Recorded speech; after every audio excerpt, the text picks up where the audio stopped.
following program is rated TV MAL. It contains strong language and is intended only for mature audiences. Viewer discretion advised.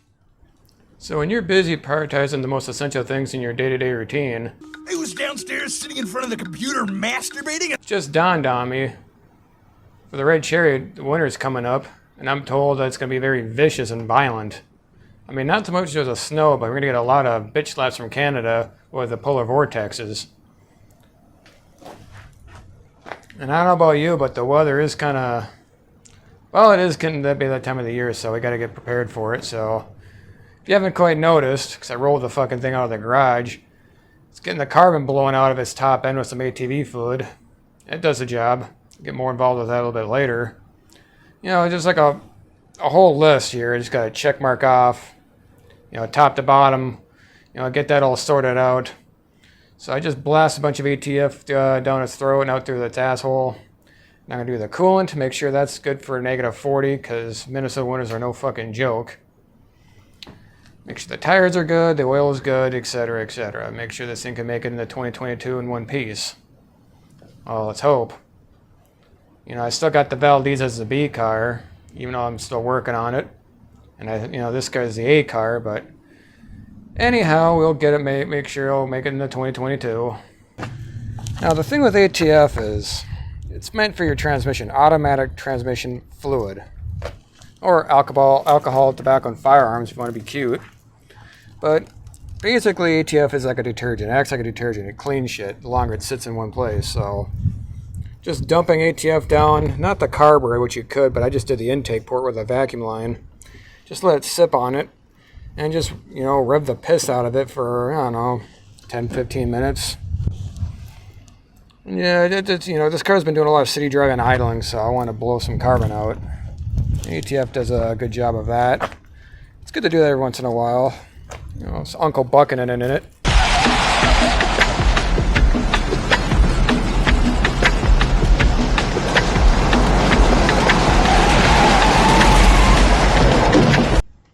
You know, the more I dig into this heap, the more wrong things I find with it. I've been dicking around with this fucking thing like that for a year. You do the whole screwdriver, go this way, and go the other way. I don't know. My guess is a pin must have slipped out, because this isn't really broken. A pin held it in and just vibrated out, and it just came out, so I gotta take the steering wheel off, which I rented. That took 2 seconds. This is just a dust cover. They don't do anything. Just gotta pry it loose. Now that the cover is removed, I gotta remove that C-clip to hold this down. When that's off, we can get the innards and hopefully on the side. So, get that C-clip out. Hopefully one of those old dental picks will work. Yeah, you kind of need a compression tool just to get that in there. It's spring loaded. Get the tension off that little C-clip to remove it all. Kind of a pain in the ass, but more steps needed to take it off. That's out of the way. Now we can get into the meat of it now. So I fished the part out. Now this shaft goes in like this. Imagine all one piece. That metal pin right there is slid out. When that slid out, this thing came loose. And then that came loose from that, so it just all fell apart. Hence it's dangling, so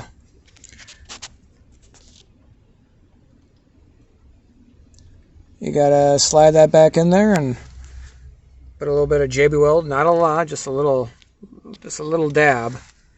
And that'll be it. We'll put it all back together. We're getting to the fine watch territory here, because that's what it feels like, working on the intricacy of the steering column. It's like you're building one of those fine Swiss watches. You gotta, this plastic piece can only go in a certain way, like a key slot, only one way, and you're limited on room, so I had to make the square just a little bit bigger. And you're going to drop that pin in with just a micro amount of JB Weld, just enough. And just tap it down and put everything back together. Now, if I had a mechanic guy do this, he'd probably want $300.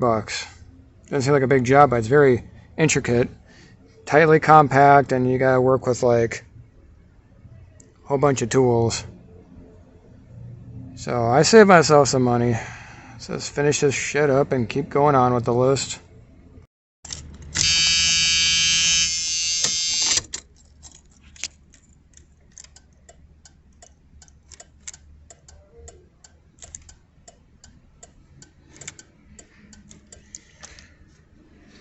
Check that off the list.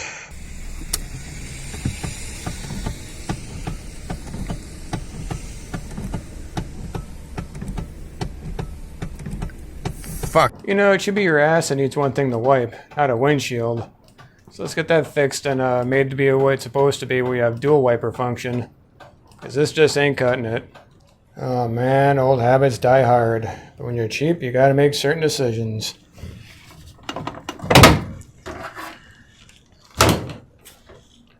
And let's be realistic here, folks. Is this guy really going to see the rain anytime soon? With demolition derby headers? This car basically lives in the fucking garage. It's basically a show car anyway, so... I don't remember when I last drove this thing in the rain. And these wiper blades are the same for the Oldsmobile 77 Caddy. Even if it is a fucking rat rod. Wiper blades are still the same for a 77 Oldsmobile.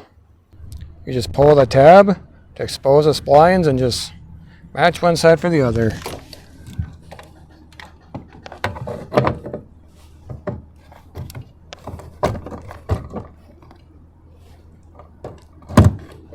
There.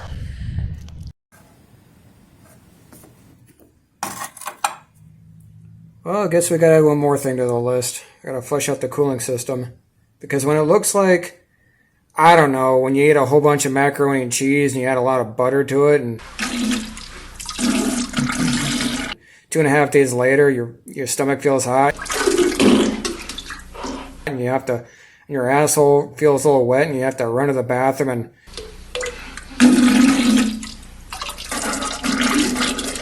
out it fucking comes. And it looks like Campbell's soup, you know, vegetable beef broth. If your coolant ever looks like that, it's time to flush it out. You know, if it's anything like my blue Oldsmobile.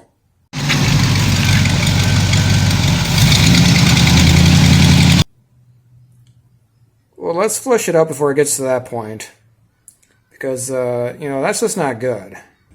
But we're just going to dump all this out or siphon all this out, whatever's in the radiator. When that's emptied out, fill it back up with distilled water and some of this. Bottle says use the whole thing, but I'm going to cut it half and half. And flush it out twice just to get the most out of it. I got like 6 gallons of distilled water shit. So that's where we're at right now. So we're going to empty out the contents of the radiator and just keep cycling through so we get some familiarity again in this system. But it's not blue Oldsmobile territory yet because I can still use my heater core. And I will flush that out too once I'm done with all this. Second bucket. Don't mind the debris floating in there. I didn't clean it out. I was kind of lazy that way. On the upside, it's basically siphoning itself now. A few pumps and now it's doing the rest itself. But it's a lot cleaner. I mean, it's still diarrhea brown, but it's a more clear shade of diarrhea brown.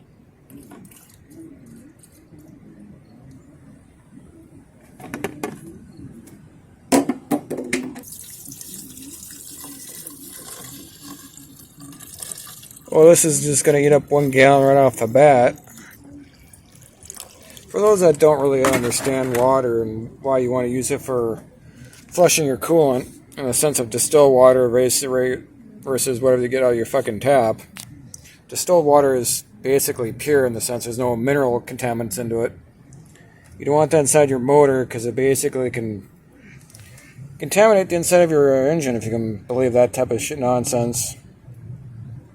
Basically, if you run well water or tap water, you can cause more corrosion that way. Whereas it's distilled, it's just basically mineral-free water, so it's not going to cause any deposits or contamination or corrosion. It's what you want to use when you flush out a motor, not when you want to keep around. In fact, people in the desert, they don't really use coolant that often. They just use water, and the inside of their motors just rot well, not rot, but corrode the fuck out. It just looks like chocolate milk on the inside.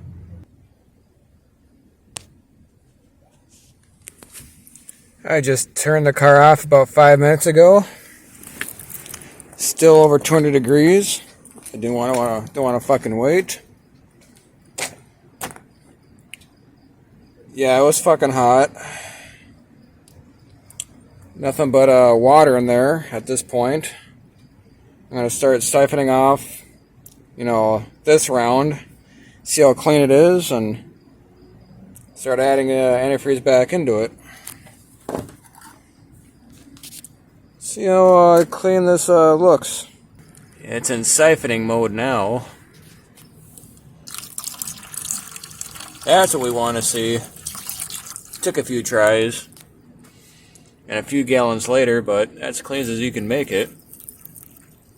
But when that, empties it all out, I'm going to fill the radiator back up with coolant. And then, cycle it through and then measure the strength, and that'll be it. And then do the other crap I got to do. Let's see what the strength is on this coolant now. I cycled it around. Let's get a reading on it. I got one of these little fuckers. 1 ball equals 20 degrees, 2 is 5, 3 is 10, 4 is 25, and 5 is negative 40. So it goes in that order. See what the fuck it does. How many balls are we playing with today? Oh, we got 1. 2's kind of floating. Oh, it's going up. Wants to rise. I would have to deduce that this thing is good to around 5 degrees above zero. So we gotta siphon some more out and add some more concentrate till that more balls float. So that's what we're gonna do. It's an easy concept to understand. And I just happen to have some concentrate right there. The green shit. Actually, I wasn't really paying attention. I was more focused on the strength, but the color. I kind of want a uniform color because coolant comes in a rainbow of assortments. I prefer a traditional green, and this is, pretty watered down, so slight color tinge, but they come in yellow, they come in orange, they come in blue, red probably. I just want simple green. And that's the green shit right there, so let's go mix that in, but we gotta siphon this radiator out and pour more in and just cycle it through and keep doing this so this fucking shit evens out.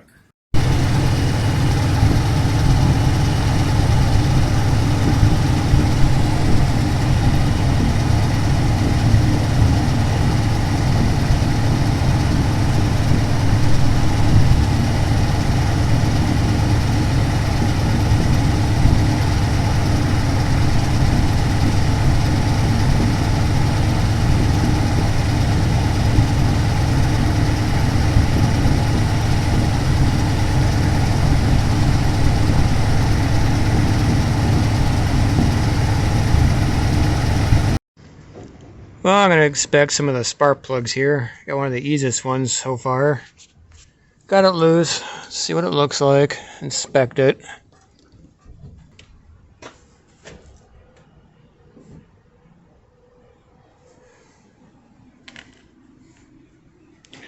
It looks pretty good to me. And it's an AC Delco as well. I never fucked with these plugs since I've owned the car. I ran pretty good since day one, but it doesn't hurt to inspect them and see how things are progressing.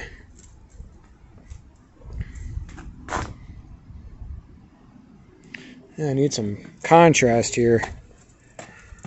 Good enough. It's got that familiar tan. That tan colored. That's what you want. It's clean. No buildup. And the gap looks good. The threads look fine. It does smell, doesn't seem off. Took a quick whiff of it. Yeah, I'd say this spark plug's doing alright. And the thing with V8s is they're pretty consistent. Well, you know, not that it couldn't happen, but generally one plug will look like the rest. Where like inline 6s, their intakes are basically, if you could pretend my fingers are on like an inline 6 intake, like the middle finger ones are close to the carburetor, the outer ones travel longer to get to the motor. So you get inconsistency, like the outer plugs will look more foul than the inner ones because the fuel's got to travel longer. Or compared to the inner ones, they look more clean, they travel shorter. But the intake on a V8, it's dead center, so it's kind of symmetrical that way. You know, V8s typically will give you a symmetrical reading on spark plugs, but the reading, not like you can't get one or two fouled where the other ones look clean. It's just usually they give you some reliability, so basically one will look like the rest, usually on a V8. I just took out the one on the other side underneath the compressor.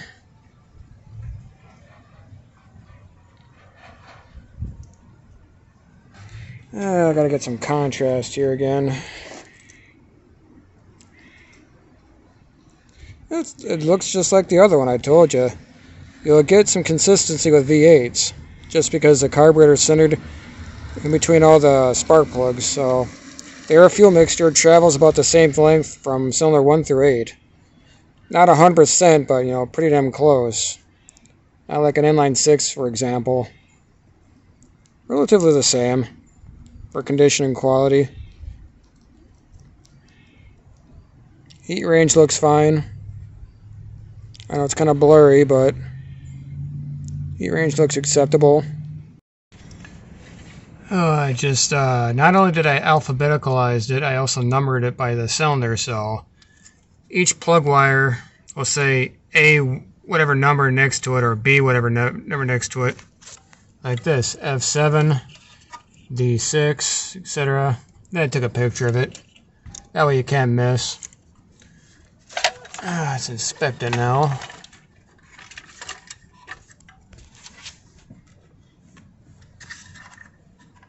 Yeah, made in China. Figures. Oh, these don't look that bad. I mean, we got that white fuzz crud in there. This was probably replaced not too long before I owned it. Probably the last owner touched this. They would have to, because these colored zip ties, they're not factory. It looks alright. I'll get that off there. It looks good. I mean, I suspected this was not going to be any problem just because this looked like it was touched. And how the car runs and everything, so whoever had this before gave it a proper tune-up on their time, so I'm just verifying things on my end here. You have to do this every now and then just to make sure things ain't getting bad. So that checks out.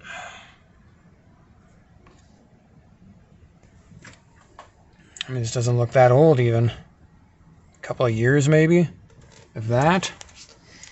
So, check that off.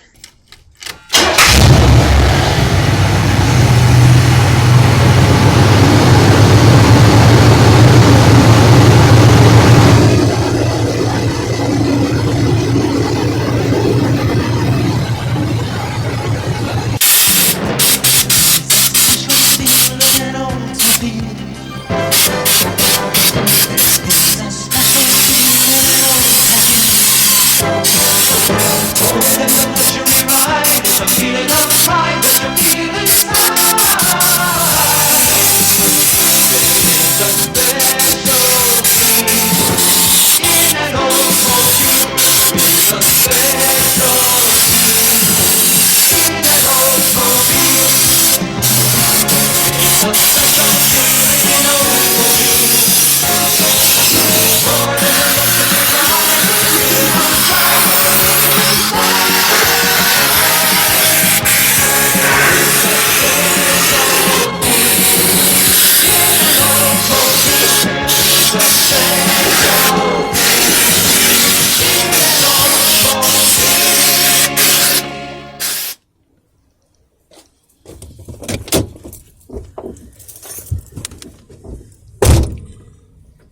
I think I'm done with it now for the rest of the year and into next year for this red heap. They say this winter is going to be very vicious and violent and cold, so we're going to give it a run for its money with all I've done for it. And I've done all I can for it, so here's hoping.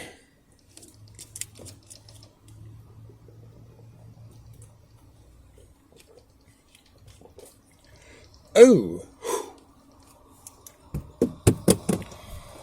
So, on another topic, I've noticed that I've hit the 1K territory. I guess I'm a little bit more legit these days than I ever was before. Maybe I should take things more seriously now with my channel. And if you ever wondered where I've been for the last few weeks, or why I don't upload videos regularly, well, let's just say a person has to do certain things to re-enter society. That and I have a full-time job, so it takes a lot of my time. So I can only do so much on a given time, and I'm a one-man army, so I do all my video editing and dig around in cars just on me. So I don't have a production crew or anyone else to dig around with. So there's that. So I'll get to you when I get to you is the best thing I can say. So, but maybe if I hit 100K, that could be a little bit more legit, perhaps. So tell your friends if they're into bastard cars. If not, well, you just found your little personal honey hole of a guy who likes to have a little fun with these bastards. So either or. But as for this car, it's ready for the winter. I got the Valdez, still working on that. You know, it's never done, but it's still an endless project. And let's not forget I got a Mercury, so expect more of those videos coming down the pike. How that thing turned out, I think you guys are going to like, so stay tuned for that. And whenever I get around to it and I got a, wild hair up my ass, I'll fire up the old Hades and let him romp around for a little while. Till something else happens, I'll get you guys later.